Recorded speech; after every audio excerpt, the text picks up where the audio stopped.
Hello everyone, I Kuldeep Sharma welcome you all to today's session of 20 GK question which have been specifically curated from the Hindu newspaper as well as the Indian Express. So let's go through the 20 GK question. But the usual reminders that all of these questions have been framed from today's daily news analysis.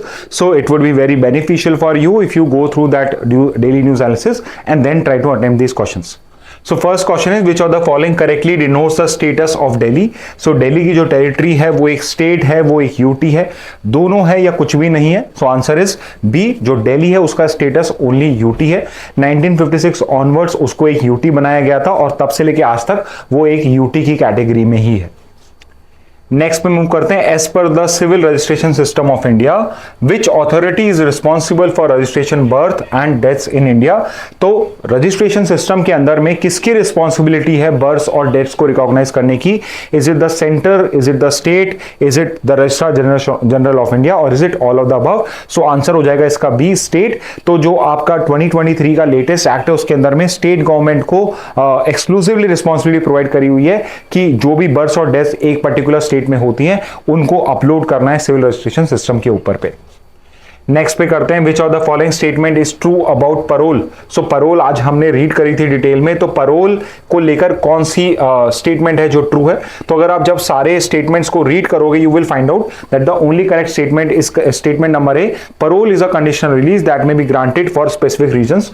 तो अगर कोई specific reason है, medical emergency, घर में death हो गई है, wedding है, तो उन सब सिचुएशन के अंदर में ही परोल अलाउड होती है। परोल एक राइट नहीं होता है, तो इस वजह से सेकेंड भी आपका रॉन्ग स्टेटमेंट हो जाएगा। थर्ड इज ऑटोमेटिकली ग्रांट भी नहीं होती है, इसके अंदर में डिस्क्रिप्शन होता है और इसके अलावा इसमें पीरियोडिक रिपोर्टिंग भी रिक्वायर्ड होती है। Because of this only the correct statement is statement A. Next पे आते हैं which of the following statement correctly describe फरलॉ?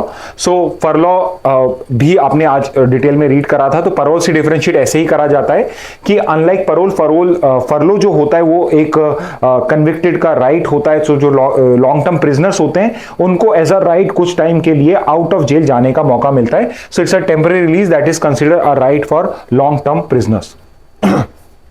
Next question is fifth. Who is the head of 5-member expert committee to assess safety of Churalmala town in Wayanad?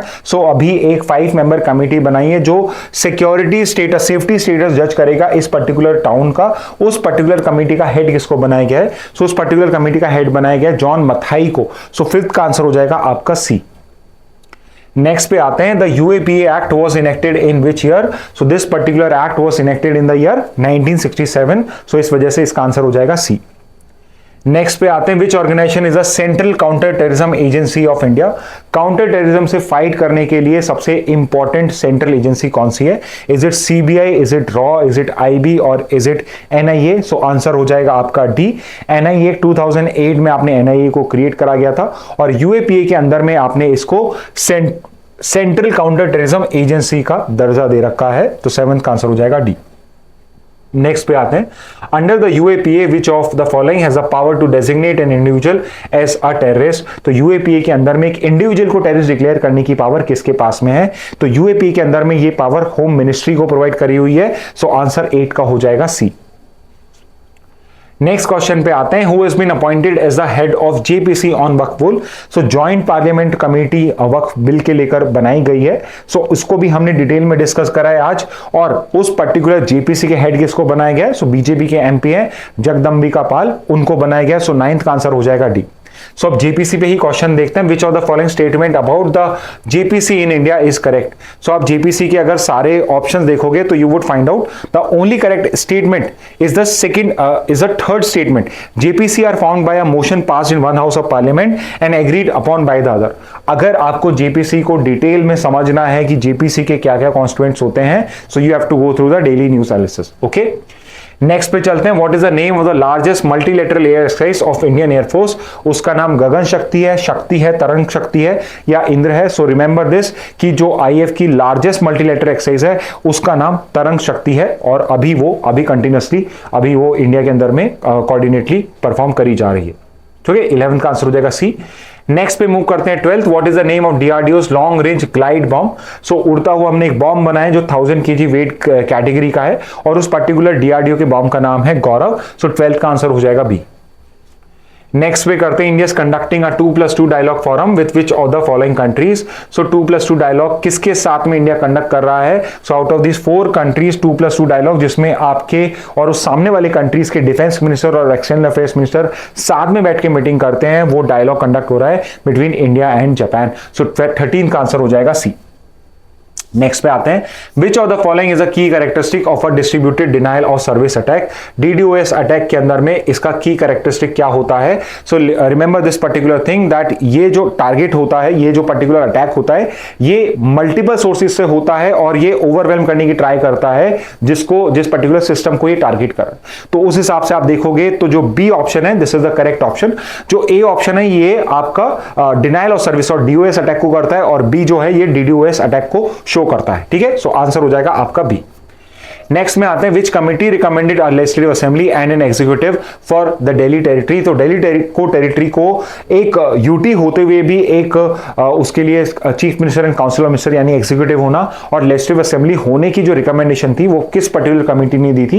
And to add to it, उस particular committee की recommendation से आपने या parliament ने आपका constitutional amendment act करा था 69, जिसके बेसिस पे हमने एक लेजिस्लेटिव असेंबली और काउंसिल ऑफ मिनिस्टर क्रिएट करी दिल्ली के लिए, और वो पर्टिकुलर कमिटी है Balakrishna committee and not Radhakrishnan committee. Do not get confused, do not be in a hurry to mark A is the answer. Look at the options properly and then only answer it. So 15 का answer D है, ना कि A. Okay, next question पे आते हैं, which is the oldest Jewish community in India. So ये भी आपके आज न्यूज़पेपर में कवर्ड था। सो मालाबार जूस जो आपके केरला में आके जूस सेटल हुए थे 3000 years ago from India, 1000 BC में आए थे आपके इंडिया के अंदर में, उन सबको they are the oldest Jewish community जो इंडिया के अंदर में आके माइग्रेट करे थे। सो 16 का आंसर हो जाएगा ए। नेक्स्ट क्वेश्चन पे आते हैं, which organisation recently became a target of DDoS attack. So CRS system जो है वो है एक्स इनकॉर्पोरेशन है या फिर एलॉन मस्क या फेसबुक है। सो आंसर इसका बी है। एक्स जिसको फॉर्मली आप ट्विटर कहते थे, उसमें जो डोनाल्ड ट्रंप और एलन मस्क का इंटरव्यू हो रहा था उस टाइम पे उस पे एक DDoS अटैक हुआ था, distributed denial of service attack हुआ था। सो उस पर्टिकुलर रीजन से इस 17 का आंसर हो जाएगा आपका बी, एक्स इनकॉर्पोरेशन। नेक्स्ट पे आते हैं, what does VVPAT stand for. So आपके कमेंट बॉक्स में जो क्वेश्चन थे उससे मैंने कुछ क्वेश्चन फ्रेम करे हैं। सो VVPAT का फुल फॉर्म आपको पता होना चाहिए, it is voter verifiable paper audit trail. So if you will look at the option, the correct option is given in option number A. So 18 का answer हो जाएगा ए। नेक्स्ट पे आते हैं, national space day celebrated on which day to commemorate the successful landing of Chandrayaan 3। So national space day हमने last year से ही commemorate करना स्टार्ट करा है, because it was on it is in last year only, कि हमने अगस्त 23 को हमने 2023 को आपका जो चंद्रयान 3 था उसको लैंड कराया। सो उस हिसाब से 19 का आंसर हो जाएगा सी। Okay students, so last question for today, what was the code name of India's first nuclear test? तो इंडिया ने 2 न्यूक्लियर टेस्ट करे हैं। पहला न्यूक्लियर टेस्ट 1974 में करा था और दूसरा 1998 में करा था। तो इसमें बहुत बार स्टूडेंट्स कंफ्यूज हो जाते हैं। लास्ट कमेंट बॉक्स में मैंने देखा कि बहुत स्टूडेंट्स ने गलत आंसर दिए हुए हैं, इसलिए I am going to clarify it कि जो 1974 के अंदर में आपका न्यूक्लियर टेस्ट हुआ था उसका कोड नेम था ऑपरेशन स्माइलिंग बुद्धा, और जो 1998 में Pokhran second, so this was Pokhran 1 and this was Pokhran second.